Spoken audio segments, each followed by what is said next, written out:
Introducing the iPhone 6s and the iPhone 6s Plus. We are driven to innovate at Apple. You've seen that all morning. And no product is more about 一 innovation. 代神机 iPhone 6s 怎么样了？它是苹果在2015年发布的一款手机，距今已经快10年了。尽管手机行业飞速发展，但 iPhone 6s 仍然在许多用户心中占有一席之地。它为何能在众多新款手机中保持自己的地位？它真的值得被称为经典吗？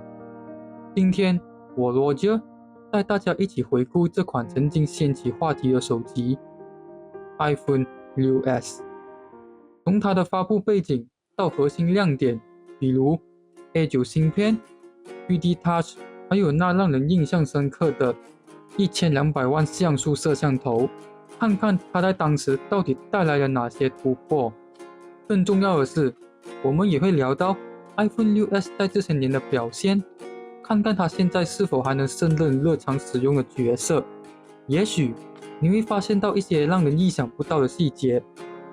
如果你对 iPhone 6s 有特别的回忆，欢迎在评论区留言和我一起讨论。让我们先回到2014年，当时的手机市场竞争激烈， Android 阵营有 Samsung Galaxy S6、Galaxy Note 5、Huawei Mate 8、HTC One、M9 等对手。苹果的 iPhone 6系列凭借着更大的屏幕和设计，吸引了大量的用户，但他们也期望更多的创新。同时 iPhone 6系列是第一代乔布斯没有参与设计的 iPhone， 也是目前为止全世界销量最高的智能手机。iPhone 6的 4.7 英寸和 iPhone 6 Plus 的 5.5 英寸设计把苹果带入了一个大屏手机赛道。此后，一大一小双尺寸组合成为了苹果固有的产品组合模式。于是，在2015年 iPhone 6s 系列诞生了。发布会上并不称这为最强大的手机，引发了大量的关注。这种自信让用户充满了期待。3D Touch A9 芯片和改进的摄像头也奠定了它在市场中的高端定位。2015年是苹果的全盛一年， iPhone 总销量达到了2312亿台。在历代 iPhone 中， iPhone 6和 iPhone 6s 系列可谓是苹果的黄金时代，合计共卖出了 3.5 亿台，其中销量最高的则是 iPhone 6和 iPhone 6 Plus， 合计售出了 2.2 亿多台。接下来就是 iPhone 6s 系列，在全球共卖出了 1.25 亿台，遥遥领先其他的型号。iPhone 6s 搭载了2015年全新的 A9 芯片，这是一款64位双核心的处理器，配合 2GB RAM， 比较 iPhone 6搭载的 A8 芯片，它提升了 70% 的处理速度和 90% 的图形性能，这对性能以及使用体验上的提升是显而易见的。往后 A 系列 CPU 的更新提升也没有 A8 上 A9 来的这么大，这也对它以后被称为是一代神机打下了基础。A9 芯片有两种版本，一种是3014纳米 FinFET 工艺制成的 A9 芯片，另外一种则是台积电16纳米 FinFET 工艺制成的 A9 芯片。不过，这样的政策造成了 iPhone 6s 芯片门的事件。虽然同样是 A9 芯片，但不同厂商代工也引起了用户们的激烈争吵。他们为 iPhone 6s 采用三星工艺打造的 A9 芯片感觉到愤怒，甚至要求退货。不知道是不是因为是 iPhone 的关系，它的优缺点会被无限放大。后续多家权威测试机构经过多次测试， Samsung A9 和台积电 A9 之间的性能差距非常小，无论是 CPU、GPU 还是系统性能得分差异都不到 2%。 这其中还有误差的因素。台积电芯片和三星芯片的 iPhone 6s 续航能力其实非常接近，和苹果当时给出的回应相符。此外， A9 芯片这种提升让它在日常使用当中非常顺畅，不仅处理基本任务游刃有余，还能顺畅运行当时的主流游戏，带来了极佳的用户体验。不仅如此，这种提升也为后续 iOS 系统更新也提供了一定的帮助。相隔9年的 CPU 放到现在，也有能力和低终端的机型有一战之力。就比如我第一期视频的 A51，虽然是2020年发布的手机，搭载着8核处理器的 Exynos 9611，在 Geekbench 6的单核跑分 A9 还领先 Exynos 67%，来到多核 Exynos 也只是领先 A9 16%。毕竟 A9 只有双核心，但 A9 的单核性能甚至还略胜一筹。当然，来到2024年，它的效能只能维持日常使用，也很难和现在的终端芯片来做比较，更何况是旗舰水准的一个芯片。我现在这部 iPhone 6s 它只能普通使用，因为它很容易就热，也很快没有电。来到当年的另一个亮点 3D Touch， 这是苹果积累已久的大招。3D Touch 通过不同力度的按压，用户可以预览照片、回复消息，增加交互趣味性和效率，并将之称为全新的人机交互方式。3D Touch 可以被理解为将原本纯粹触摸操控扩展成可以感知压力信息的触摸点按操作，也就是苹果所说的 Pick and Pop 轻压与重压。这个新的交互方式使得用户可以在有限的屏幕空间内触发更多软件功能，就像苹果在发布会上演示的那样，重按应用图标，调出应用快捷操作，轻按网页链接可以预览。这样做的好处是让原本需要几步才能完成的操作，只需要通过简单的重压即可实现。无论是从效率上还是功能上，都能够提升使用者的使用体验。起初，苹果对 3D Touch 的期望是好的，但 3D Touch 似乎没有被广大用户所接受。从易用性上来说， 3D Touch 不够直观。苹果不喜欢给用户一本厚厚的说明书，详细介绍 3D Touch 该如何使用，在什么场景下使用。因此，许多用户甚至都不知道自己的手机有这样一项功能。其次，在实用性上， 3D Touch 带来的交互功能上的创新，最多算是锦上添花。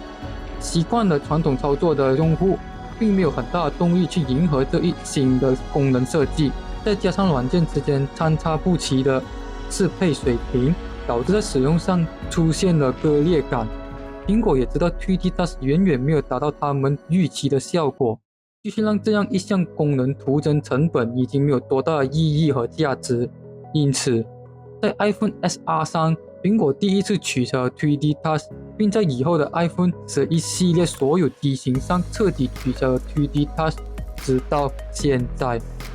曾经风光一时的 3D Touch 渐行渐远， 3D Touch 没了。尽管如此， 3D Touch 的核心技术仍在 MacBook Force Touch 触控板中延续了下来。任何新技术都需要接受市场的考验，只有那些真正被普通消费者所接纳的技术才能够走下去。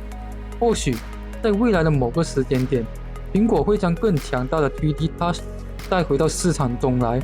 那个时候， 3D Touch 或许已经更加成熟与完善，也更容易被消费者接受和使用。那年 iPhone 6s 相机也从祖传的800万像素提升到了1200万像素，并支持 4K 视频拍摄。这也是第一款可以拍摄 4K 视频的苹果手机。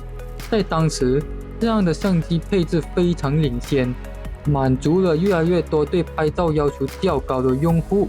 支持 Focus Pixel 自动对焦，没有光学防抖， 6s Plus 才有支持这个光学防抖，最高支持5倍数码变焦，5片式镜头。还有一个不得不提的就是系统支持， iPhone 6s 得到了5年以上的 iOS 更新支持。对于一部2015年的手机来说，这是非常难得的，也只有 iPhone 可以办得到，大多数 Android 厂商基本上是做不到的。那如果你们知道2014年、2015年，甚至是2016年发布的哪款 Android 手机做得到这一点，可以在底下留言告诉我们。2015年 iPhone 6s 获得了高度市场评价，尽管有人认为升级不大，但它在性能和创新上获得了许多认可。用户普遍认为 3D Touch 和相机提升让人满意。iPhone 6s 获得了很好的用户体验评价。随着时间的推移，用户都会很关心一个问题，那就是电池。长期使用导致电池老化是无法避免的问题。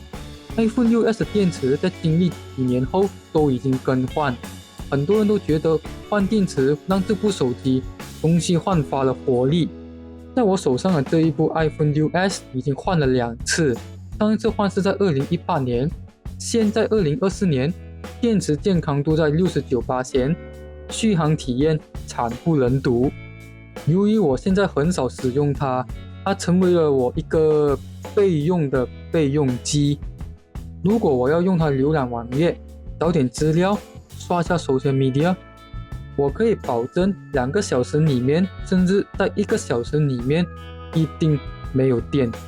玩小游戏更惨，拿 Clash of Clans 为例，它最多可以撑1个小时，对，最多。由于电池容量小，让它在5W的充电速度下，从低电量充到80%是相当快的，但续航表现还是很糟糕。iPhone 6s 和 iPhone 6s Plus 推出时内建 iOS 9作业系统，有 iOS 系统加持的 iPhone 6s 在日常使用当中非常顺畅，后续也可以升级到 iOS 10、11、12、13、14，而它最后一个可以升级的版本就是2021年发布的 iOS 15。iPhone 6s 可以经历7代的系统，如果不说它是一代神机，那就是对不起广大的苹果粉丝和用户。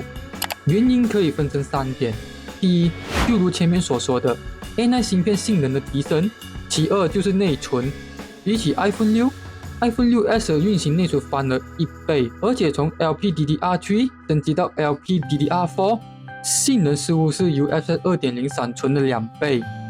第三就是苹果的一个转变，不再试图用系统去淘汰老设备，而是希望越来越多人去使用 Apple 的移动互联网服务。iOS 15似乎有一半的更新内容都涉及了互联网服务，比如 FaceTime、iCloud 等等。确实，在2024年，从理论性能来说， iPhone 6s 虽然在一些高性能需求的应用上会显得很吃力，续航表现很糟糕，但作为一部备用机来说，它是非常称职的。iPhone 6s 金属机身加上耐看的设计，让它在2024年会让人感觉到有特别的回忆。同时，它有着和音量键并列的实体静音键，底部还有超越未来的 3.5mm 耳机孔，这也是 iPhone 末代的 3.5mm 耳机孔。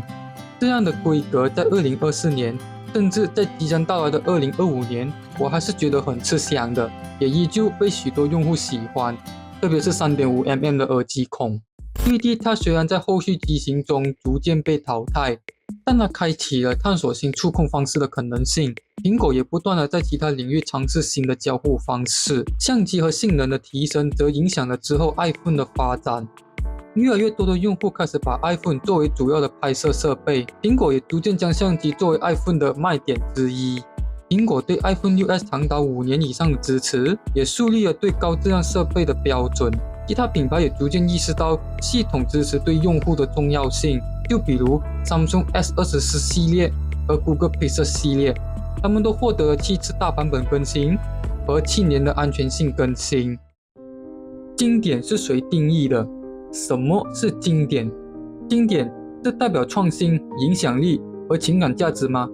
或许是吧。iPhone 6s 在苹果和用户心中有着独特的地位。iPhone 6s 的创新、长久支持和情感价值，使它在许多人心中成为了经典。尽管每个人对经典的定义不同，但造就经典无疑就是时间。没有一样作品或者是产品一开始就是经典之作，而是通过岁月、通过时间、通过屏幕前的你们来认可它成为经典。总结来说， iPhone 6s 不仅代表了技术的进步，它的耐用性更是让它拥有了一批忠实用户。经典一词或许是主观的，但对许多用户而言， iPhone 6s 无疑是值得怀念的设备。，在2024年，或者说是在即将到来的2025年，它还能应付日常使用吗？除了续航、不要玩游戏之外，我觉得当备用的备用机是可行的。你觉得呢？在你心中 iPhone 6s 是经典吗？欢迎在评论区和我分享一下你的看法。喜欢的话别忘了按赞、订阅。我是一名马来西亚人，我叫罗杰，我们下期再见。Lives. And as a result, iPhone has changed the world. What we have to show you today is really awesome. And while they may look familiar, we have changed everything about these new iPhones. The team has worked incredibly hard to deliver new capabilities that are truly meaningful in our lives. The iPhones you are about to see are the most advanced iPhones ever. And in fact, they are the most advanced smartphones in the world.